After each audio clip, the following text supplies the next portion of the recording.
মধ্যে বড় ধাক্কা খেল রাজ্য। 2016 সালের এসএসসি নিয়োগ প্যানেল বাতিল করলো কলকাতা হাইকোর্ট। 25,753 জন, আরো একবার বলছি 25,753 জনের চাকরি বাতিলের নির্দেশ হাইকোর্টের ডিভিশন বেঞ্চের। সাদা খাতা জমা দিয়ে চাকরি পেয়েছেন যারা, তাদের বেতন ফেরতের নির্দেশ আদালতের। 4 সপ্তাহের মধ্যে ফেরাতে হবে বেতন।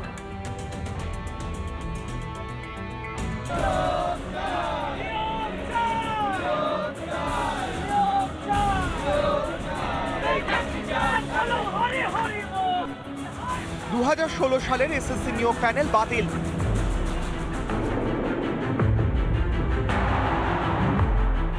প্রায় 26,000 চাকরি বাতিলের নির্দেশ হাইকোর্টের ডিভিশন বেঞ্চের। সোমবার কলকাতা হাইকোর্টের বিচারপতি দেবাংশু বসাক ও বিচারপতি মোহাম্মদ সাব্বির রশিদির বেঞ্চ এসএসসি মামলার রায় ঘোষণা করেন। 4টে নিয়োগ প্রক্রিয়া, গ্রুপ সি, গ্রুপ ডি, 9, 10 এবং 11, 12, এই 4টে নিয়োগ প্রক্রিয়ায় মহামান্য বিচারপতি দেবাংশু বসাক এবং মহামান্য বিচারপতি সাব্বির রশিদির বেঞ্চ সেটাকে ক্যান্সেল করেছে, নাল অ্যান্ড ভয়েড ডিক্লেয়ার করেছে এবং বলেছে যারা যারা স্যালারি পেয়েছে ইনলিগাল অ্যাপয়েন্টমেন্টের ফলে তাদের প্রত্যেককে 4 সপ্তাহের মধ্যে সেই স্যালারি ফেরত দিতে হবে এবং 6 সপ্তাহের মধ্যে ডিএমদের নির্দেশ দিয়েছে সেই স্যালারি রিকভার করার জন্য। লড়াইটাই বঞ্চিতদের এই চান্স দেওয়ার জন্য, তারা সুযোগ দেওয়ার জন্যই এই লড়াই। এসএসসি দুর্নীতি মামলায় আদালতের রায়কে স্বাগত জানিয়ে মুখ্যমন্ত্রীকে তীব্র ভাষায় আক্রমণ প্রাক্তন বিচারপতি অভিজিৎ গাঙ্গুলির। জোচ্চোর মিথ্যাচারী মমতা ব্যানার্জির পদত্যাগ দাবি করছি। তিনি যেভাবে শিক্ষিত এবং যোগ্য চাকরি প্রার্থীদের জীবন নষ্ট করেছেন এতদিন ধরে, আমি প্রণাম জানাবো ভারতবর্ষের জুডিশিয়ারিকে। উচিত এই মমতা ব্যানার্জিকে সম্পূর্ণভাবে বয়কট করা এবং আমি তবে দুর্নীতি মামলার রায় খুশি নন এসএসসি ও রাজ্যের শিক্ষা দপ্তর। এসএসসি যে আমায় যা রিপোর্ট দিয়েছে তার মোতাবেক আমি বলতে পারি যে বোধহয় শিক্ষক এবং অশিক্ষক সব মিলিয়ে 1,004-5-এর বিরুদ্ধে অভিযোগ ছিল। তা প্রায় 26,000-এর চাকরি গেল, অর্থাৎ যারা যোগ্য, মানে প্রায় 19,000 যারা যোগ্য আছে তাদের চাকরি গেল। এসএসসি মনে করছে যে তারা সুপ্রিম কোর্টে যাবে এবং তারা আমাদের কাছে বলেছে, তো আমরাও আইনি পরামর্শ নিয়ে দেখবো যে দপ্তরে যেতে পারে কিনা। যে রায় বেরিয়েছে তাতে এসএসসি সন্তুষ্ট নয়। এসএসসি আমাদের দপ্তরের সঙ্গে আলোচনা করেছে। তৃণমূলের দুর্নীতির জন্যই যোগ্যদেরও চাকরি গেল, তোপ দেখেছেন বিজেপির রাজ্য সভাপতি। তৃণমূল কংগ্রেসের পাপের ফল সাধারণ মানুষকে ভুগতে হচ্ছে। মমতা ব্যানার্জির পাপের ফল, তার দলের পাপের ফল। এতগুলো পরিবার তাদের চাকরি চলে গেল, তারা কোথায় যাবে, কি করবে? আজকে গোটা রাজ্যটাকে বাজারে পরিণত করে দিয়েছে মমতা বন্দ্যোপাধ্যায় এবং তার দলবল। এরা মাস্টারমশাইয়ের চাকরিকে, মাস্টারমশাইয়ের মতো পদের চাকরিকে গরু ছাগলের মতো বিক্রি করার ব্যবস্থা করে। একযোগে রাজ্যকে তোপ দেখেছে বাম কংগ্রেসও। সমস্ত ধরনের সুযোগ দেওয়ার পরেও সরকার এবং এসএসসি সেই সুযোগটাকে ব্যবহার করেনি। তাদের কি দায়িত্ব ছিল? চাল আর কাকড়টাকে আলাদা করা। 25,753-এর মধ্যে 20, 25, 30% তো জেনুইন ন্যায্য আছেই। টাকার বিনিময়ে যাদের চাকরি দেওয়া হয়েছে তৃণমূল নেতাদের সুবিধার জন্য, লুট করার জন্য, তাদের অপরাধে জেনুইন যাদের চাকরি চলে গেল, আইনানুগভাবে তাদের চাকরি বহাল রাখার কি ব্যবস্থা হবে অবিলম্বে সরকারকে তা নির্দিষ্ট করতে হবে। পাপ করেছে তার এটা প্রমাণ হলো। তৃণমূলের কথা বলবে কেন? পাপের প্রায়শ্চিত্ত করার সুযোগ পাওয়া যাবে। পাপটা কে করেছে তার প্রায়শ্চিত্ত করতে হবে? এই কনফিউশনটা তৈরি করছে কে? এই বাতাবরণটা তৈরি করলো কারা? বাংলা মুখ্যমন্ত্রী মমতা ব্যানার্জি একবারও এই নিয়ে হস্তক্ষেপ করলো না কেন? 3 বছর ধরে রাস্তায় বসে আন্দোলন করছেন যারা, কলকাতা হাইকোর্টের নির্দেশকে স্বাগত জানিয়েছেন সেই সব বঞ্চিত চাকরি প্রার্থীরা। রিপাবলিক বাংলা। 2016 সালের এসএসসি নিয়োগ প্যানেল বাতিল। হাইকোর্টের নির্দেশকে চ্যালেঞ্জ মমতা বন্দ্যোপাধ্যায়ের। রায় বেআইনি, চ্যালেঞ্জ করে সুপ্রিম কোর্টে যাব, মন্তব্য মুখ্যমন্ত্রী মমতা বন্দ্যোপাধ্যায়ের।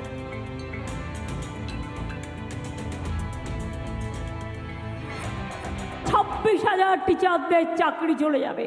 এই অর্ডারটা বেআইনি অর্ডার, সেই জন্যই চ্যালেঞ্জ করে বলছি। অর্ডারটাকে আমি জাজকে বলছি না, অর্ডারটাকে বলছি বেআইনি অর্ডার। আমরা এটা নিয়ে উচ্চ আদালতে যাচ্ছি।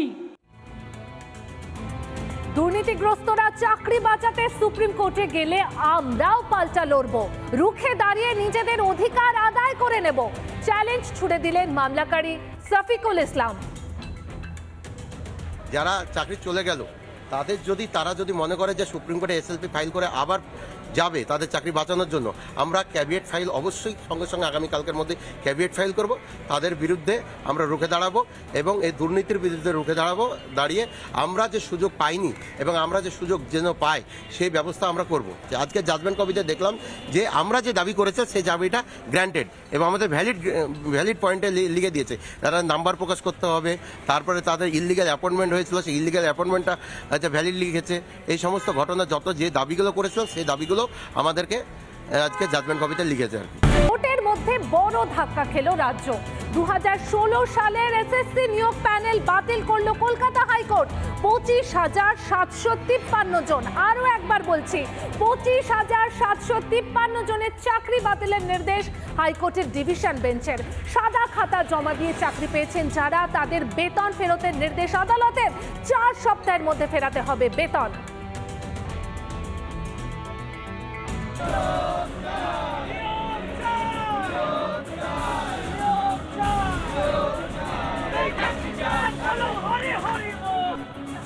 দু 2016 সালের এসএসসি নিয়োগ প্যানেল বাতিল।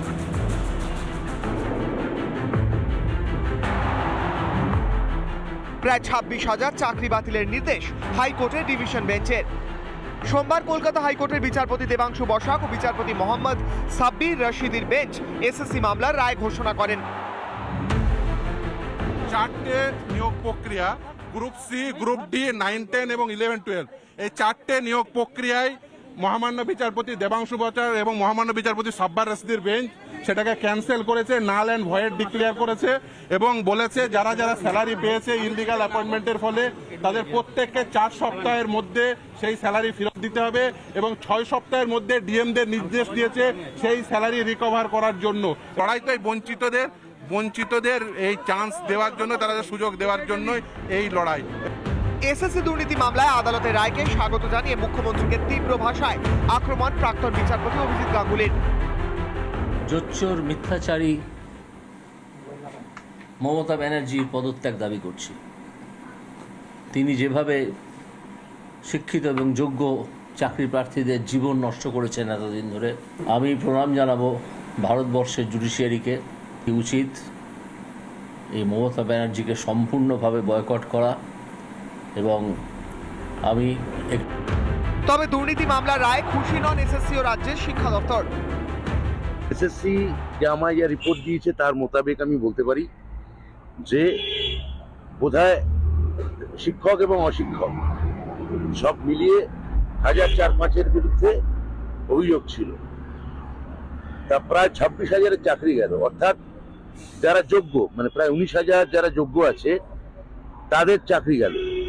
এসএসসি মনে করছে যে তারা সুপ্রিম কোর্টে যাবে এবং তারা আমাদের কাছে বলেছে, তো আমরাও আইনি পরামর্শ নিয়ে দেখবো যে দপ্তরে যেতে পারি কিনা। যে রায় বেরিয়েছে তাতে এসএসসি সন্তুষ্ট নয়। এসএসসি আমাদের দপ্তরের সঙ্গে আলোচনা করেছে। তৃণমূলের দুর্নীতির জন্যই যোগ্যদেরও চাকরি গেল, তোপ দেখেছেন বিজেপির রাজ্য সভাপতি। তৃণমূল কংগ্রেসের পাপের ফল সাধারণ মানুষকে ভুগতে হচ্ছে। মমতা ব্যানার্জির পাপের ফল, তার দলের পাপের ফল। এতগুলো পরিবার তাদের চাকরি চলে গেল, তারা কোথায় যাবে, কি করবে? আজকে গোটা রাজ্যটাকে বাজারে পরিণত করে দিয়েছে মমতা বন্দ্যোপাধ্যায় এবং তার দলবল। এরা মাস্টারমশাইয়ের চাকরিকে, মাস্টারমশাইয়ের মতো পদের চাকরিকে গরু ছাগলের মতো বিক্রি করার ব্যবস্থা করবে। একযোগে রাজ্যকে তোপ দেখেছে বাম কংগ্রেসও। সমস্ত ধরনের সুযোগ দেওয়ার পরেও সরকার এবং এসএসসি সেই সুযোগটাকে ব্যবহার করেনি। তাদের কি দায়িত্ব ছিল? চাল আর কাকড়টাকে আলাদা করা। 25,753-এর মধ্যে 20, 25, 30% তো জেনুইন ন্যায্য আছেই। টাকার বিনিময়ে যাদের চাকরি দেওয়া হয়েছে তৃণমূল নেতাদের সুবিধার জন্য, লুট করার জন্য, তাদের অপরাধে জেনুইন যাদের চাকরি চলে গেল, আইনানুগভাবে তাদের চাকরি বহাল রাখার কি ব্যবস্থা হবে অবিলম্বে সরকারকে তা নির্দিষ্ট করতে হবে। পাপ করেছে তার একটা প্রমাণ হলো। তৃণমূলের কথা বলবে কেন? পাপের প্রায়শ্চিত্ত করার সুযোগ পাওয়া যাবে। পাপটা কে করেছে তার প্রায়শ্চিত্ত করতে হবে। এই কনফিউশনটা তৈরি করছে কে? এই বাতাবরণটা তৈরি করলো কারা? বাংলা মুখ্যমন্ত্রী মমতা ব্যানার্জি একবারও এই নিয়ে হস্তক্ষেপ করলো না কেন? 3 বছর ধরে রাস্তায় বসে আন্দোলন করছেন যারা, কলকাতা হাইকোর্টের নির্দেশকে স্বাগত জানিয়েছেন সেই সব বঞ্চিত চাকরি প্রার্থীরা। রিপাবলিক বাংলা। 2016 সালের এসএসসি নিয়োগ প্যানেল বাতিল। হাইকোর্টের নির্দেশকে চ্যালেঞ্জ মমতা বন্দ্যোপাধ্যায়ের। রায় বেআইনি, চ্যালেঞ্জ করে সুপ্রিম কোর্টে যাব, মন্তব্য মুখ্যমন্ত্রী মমতা বন্দ্যোপাধ্যায়ের।